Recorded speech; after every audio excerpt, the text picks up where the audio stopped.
Halo, untuk video kali ini saya akan menjelaskan sedikit tentang perekonomian Indonesia dari topik 1 sampai topik ke-7 yang sebelumnya sudah dibahas sama Bapak dosen pengampu Darmeinis SEMM. Saya Lady Lestari Anggreni dengan NIM 28921500359, Prodi Manajemen Regular Plus dari Universitas Pancasila. Langsung saja kita ke pembahasannya.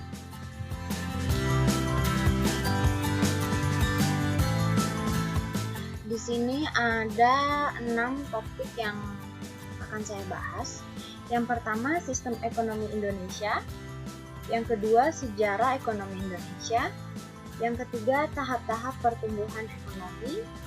Yang keempat, perubahan struktur ekonomi Indonesia. Yang kelima, perencanaan pembangunan ekonomi. Dan yang terakhir, pembangunan ekonomi daerah. Oke.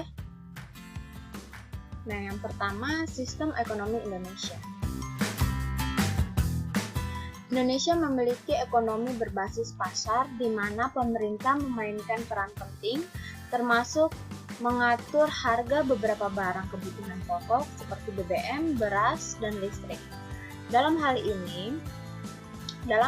nilai tambah, sektor industri penyumbang 40% dari PDB pada tahun 2015, investasi asing langsung yang signifikan dan insentif pemerintah telah menempatkan industri ini untuk pertumbuhan di masa depan.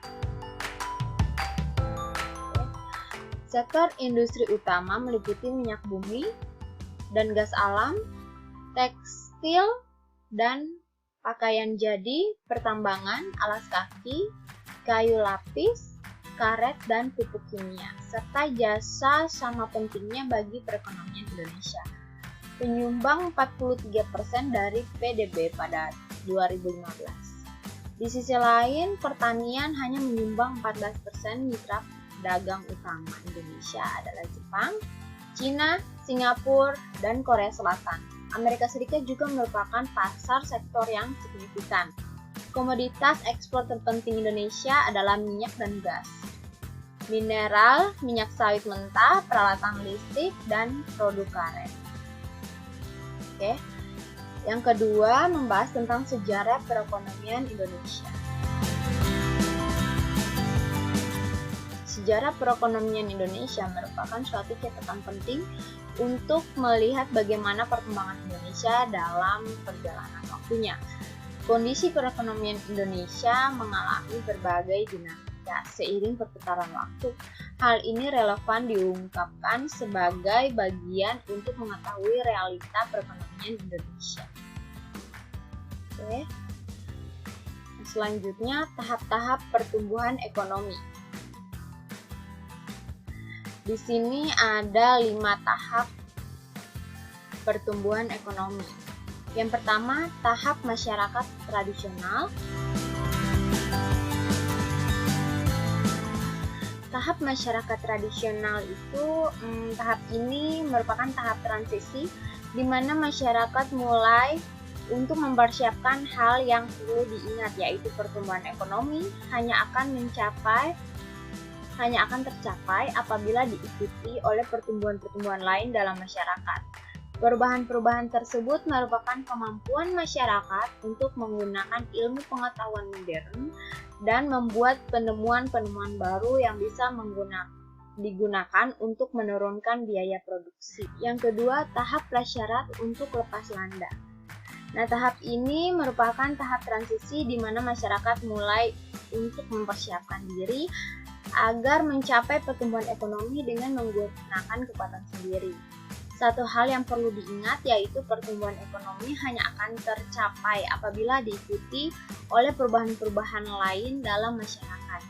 Perubahan-perubahan tersebut baru merupakan kemampuan masyarakat untuk menggunakan ilmu pengetahuan modern dan membuat penemuan-penemuan baru yang bisa digunakan untuk menurunkan biaya produksi.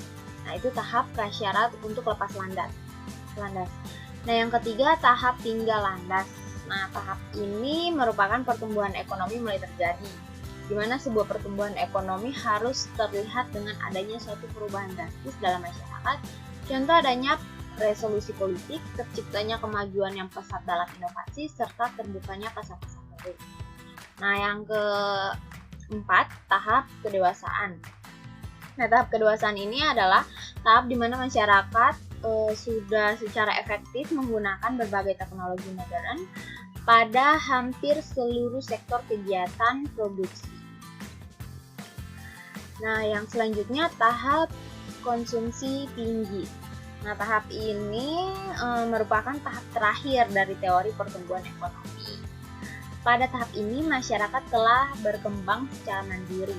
Selain itu, masyarakat juga mulai menekankan pada masalah-masalah yang berhubungan dengan konsumsi kesejahteraan, bukan lagi masalah produksi. Oke, itu 6 tahap pertumbuhan ekonomi. Selanjutnya, yang selanjutnya ini perubahan struktur ekonomi di Indonesia. Struktur perekonomian Indonesia adalah suatu susunan elemen-elemen yang berfungsi untuk mengatur suatu rumah tangga. Pengertian lebih luasnya adalah suatu bagian-bagian yang ada dalam suatu negara yang berfungsi untuk mengatur rumah tangga negara tersebut. Perubahan struktur perekonomian Indonesia didasarkan pada dua teori, yaitu teori migrasi yang dipopulerkan oleh Arthur Lewis dan teori transformasi struktural yang dipopulerkan oleh Chenalier. Adapun faktor-faktor yang mempengaruhi perubahan struktur ekonomi seperti bidang modal, tenaga kerja, uang teknologi, manajemen, dan lain-lain. Dalam hal terakhir, struktur ekonomi berhubungan langsung terhadap perubahan ekonomi dari suatu negara yang menyebabkan pemerintah harus mengambil kebijakan yang tepat untuk memiliki struktur ekonomi agar pertumbuhan ekonomi berjalan sebagaimana yang diharapkan. Oke. Selanjutnya, perencanaan pembangunan ekonomi. Di sini, yang pertama, rencana pembangunan jangka panjang nasional atau RPJPN 2005 sampai 2025. Oke.